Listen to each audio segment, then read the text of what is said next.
किसी भी क्षेत्र में जीत उसकी होती है जो डार्विन के लॉ को फॉलो करता है। और डार्विन का लॉ ये है कि जो स्ट्रॉन्गेस्ट है वो नहीं जीतेगा, जो स्मार्टेस्ट है वो नहीं जीतेगा, जीतेगा वो जो सही परिस्थिति के अनुसार अपने आप को ढाल लेगा, अडेप्ट कर लेगा। तो आज के इस वीडियो में हम बात करेंगे कि अगर आपका रिजेक्शन बार बार बायोटेक इंटरव्यूज में हो जा रहा है तो कारण क्या है और कैसे उसको ठीक करना चाहिए। पहली चीज मैं आपको ये बता दूं कि बायोटेक इंटरव्यूज कोई बहुत ही मुश्किल चीज नहीं है। एक्चुअली इंटरव्यू देना भी एक कला है और इसको सीखना बहुत ही जरूरी है जब आप बैचलर्स या मास्टर्स कर रहे हो, क्योंकि बाद में जब इंटरव्यू का अपॉर्चुनिटी मिलता है और उस समय आपने गलत आंसर कर दिया तो फिर रिजेक्ट हो जाते हो और उस रिजेक्शन से आप काफी हारा हुआ महसूस करते हो। तो क्यों नहीं पहले ही हम सीख जाएं कि एक एचआर रिक्रूटर आप में क्या देखने की कोशिश कर रहा है, क्यों वो आपको रिजेक्ट कर रहा है, क्या कारण है। और अगर हमें ये चीज़ पहले से पता हो तो शायद हम जल्दी सेलेक्ट होंगे, नौकरी जल्दी मिलेगी, है ना। तो चलिए आज बात करेंगे कि क्यों एक बायोटेक रिक्रूटर और साइंटिस्ट आपको इंटरव्यू में रिजेक्ट कर दे रहा है बार बार। पहली चीज़ जो मैंने देखा है, काफ़ी जो छात्र हैं वो अंग्रेजी से भागते हैं, लेकिन बायोटेक्नोलॉजी की जितने भी टेक्नोलॉजीज है या जो कुछ भी समझदारी है वो सब कुछ आपको इंग्लिश में ही है। तो इंग्लिश तो सीखना जरूरी है, कम्युनिकेशन स्किल्स जो है, सॉफ्ट स्किल्स बहुत ही जरूरी है। इस वजह से काफ़ी लोग रिजेक्ट हो जाते हैं। लेकिन नॉर्थ इंडिया में जो भी स्टार्टअप से कंपनीज हैं वो इंग्लिश को ज़्यादा प्रायोरिटी तवज्जो नहीं देती है, हिंदी को देती हैं। चलिए कोई बात नहीं, अगर वो हो रहा है तो अगली चीज़ हम बात करेंगे कि जब आप बात कर रहे हो तो आप एक साइंटिस्ट के तरीके से बात करो, क्योंकि आप एक साइंटिस्ट के इंटरव्यू में गए हो या एक ऐसे इंटरव्यू में गए हो जहां पर आपके लॉजिकल स्किल और टेक्निकल स्किल को मापा जा रहा है। तो इसका मतलब ये है कि अगर आप एक लेनिंजर और कार्प जैसे जो लैंग्वेज वहां लिखा उसी तरीके से आप बात कर रहे हो तो बहुत ही बोरिंग हो जाता है। आपको अपने लहजे में, अपने तरीके में बात करने का जो तरीका है उसको बदलना पड़ेगा। टेक्स्ट बुक के जैसा मत साउंड करिए। जो भी है टेक्नोलॉजी है, जैसे पीसीआर है, क्रिस्पर है, एनजीएस है, जो भी बज़वर्ड्स है आज की डेट में, जैसे एआई है, उसको सीखिए और उसको अपनी भाषा में समझाने की कोशिश कीजिए। इंग्लिश या हिंदी कुछ भी हो, लेकिन अपनी भाषा में। ये नहीं कि जो किताबों में लिखा है उसी को रट के जाके बोल दिया। जैसे ही आप वैसा करोगे साइंटिस्ट समझ जाएगा कि आप तैयार नहीं हो इस नौकरी के लिए। दूसरी चीज ये होती है कि सिर्फ अगर आपने सीवी में लिख दोगे इतने सारे पेपर पब्लिश किए, इतने सारा एक्सपेरिमेंट किया, ये किया वो किया, आपको एक इम्पैक्ट दिखाना पड़ेगा कि आपके रिज्यूमे से लैब में क्या रिजल्ट आया, क्या एफिशिएंसी आई, क्या आउटकम हुआ, ये दिखाना पड़ेगा।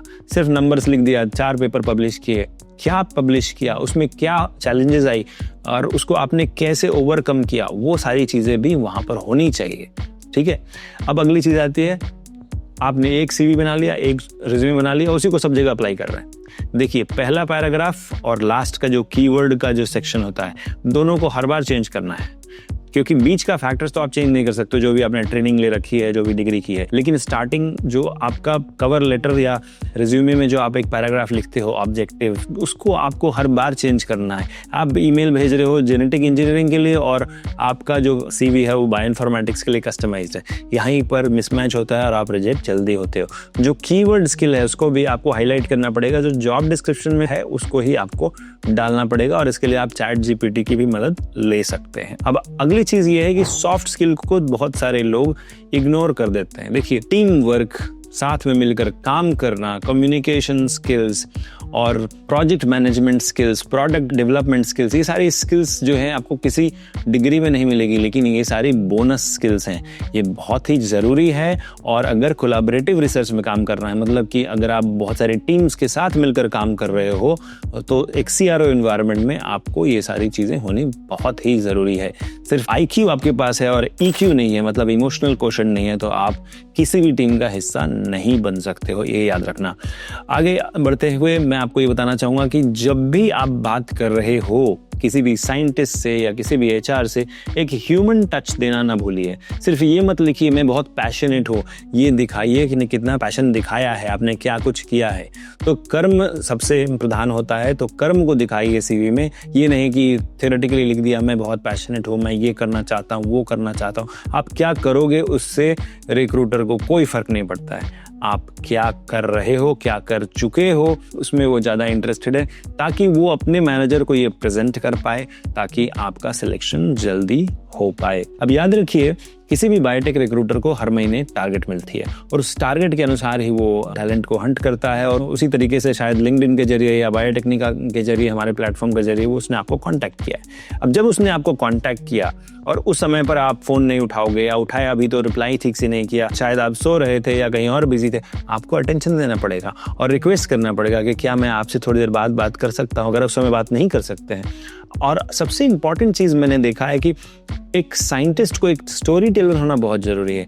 अपने जो भी आपने आज तक किया है उसको एक कहानी की तरह गढ़कर बताना बहुत ही जरूरी है। अपने लैंग्वेज को इम्प्रूव कर लीजिए, अपने स्किल्स को इम्प्रूव कर लीजिए और उसके लिए तो बायोटेक्निका है ही। और याद रखिए कि आप एक इंसान से बात करो, एक कंप्यूटर से नहीं। तो आप रिजल्ट्स दिखाइए, पैशन दिखाइए, खुशी दिखाइए, अपने टोन और बॉडी लैंग्वेज को दिखाइए अच्छे तरीके से और आपको नौकरी जरूर मिलेगी। और इसके अलावा मैं ये आपको याद कराना चाहूँगा कि बायोटेक्निका में bioinformatics, artificial intelligence, pharmacovigilance, clinical research की बहुत सारी कोर्सेज अवेलेबल हैं, जिसको कि आप करके बहुत ही जल्दी जॉब पा सकते हैं। क्योंकि इसके साथ साथ हम आपको बहुत सारी दूसरी ट्रेनिंग भी देते हैं, जैसे मॉक इंटरव्यू, ताकि आपको नौकरी जल्दी मिले। तो ज़रूर सब्सक्राइब कर लीजिएगा बायोटेक्निका की न्यूज़लेटर को और इस चैनल को, क्योंकि यहीं पर हम आपको बताएंगे कैसे आप बायोटेक में जल्दी नौकरी पा सकते हैं।